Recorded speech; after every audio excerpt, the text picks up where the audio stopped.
رمضان کے آخری 2 دن یہ وہ لمحات ہیں جو کہ ہر دل کے لیے خاص اور یادگار ہوتے ہیں۔ گھر میں روشنی زیادہ محسوس ہوتی ہے، مسجدوں کی رونق دل کو چھو جاتی ہے، لوگ زیادہ دعا میں مشغول اور قرآن زیادہ پڑھا جاتا ہے اور ہر نماز میں دل کی ٹھنڈک تیز ہوتی ہے۔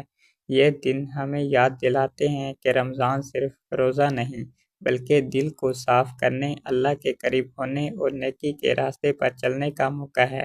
ہر سحر، ہر افطار، ہر لمحہ دعا میں گزارا جاتا ہے۔ رات کے آخری سحر میں سکون اور خاموشی ہر کونے میں محسوس ہوتی ہے، اور پھر آتی ہے شب قدر، وہ رات جس کی عبادت 1000 مہینوں سے بہتر ہے۔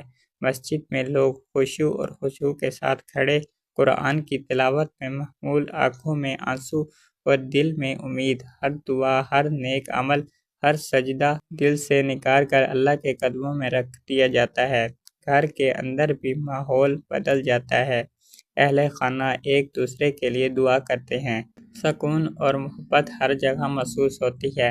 یہ رات ہمیں یاد دلاتی ہے کہ رمضان کا اصل مقصد اللہ کی محبت اور قربت ہے، اور جیسے ہی آخری فجر گزر جاتی ہے، دل میں خوشی اور کچھ اداسی ایک ساتھ محسوس ہوتی ہے۔ رمضان الوداع کہتا ہے، لیکن اپنی دعاؤں، اپنی نیکیوں اور اپنے سکون کے ساتھ دل میں رہ جاتا ہے۔ لوگ عید کی خوشیوں کی تیاری شروع کر دیتے ہیں، لیکن دل ابھی بھی رمضان کی روحانی خوشبو میں مہک رہا ہوتا ہے۔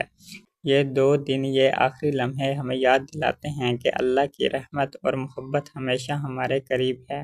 آئیں ہم سب دعا کرتے ہیں کہ یہ رمضان ہمارے لیے خیر، سکون اور رحمت لے کر آیا ہو، اور عید کی خوشیوں میں یہ لمحے ہمارے ساتھ دل میں ہمیشہ زندہ رہیں۔ سب کے چہروں پر مسکراہٹ ہو، دل میں سکون ہو، اور زندگی میں اللہ کی برکتیں ہمیشہ ہمارے ساتھ ہوں۔ آمین۔ دعا کرتے ہیں جس طرح ہم نے رمضان میں عبادت کی، اللہ ہمیں رمضان کے علاوہ بھی اس طرح کی عبادت کرنے کی توفیق عطا فرمائے۔ آمین ثم آمین۔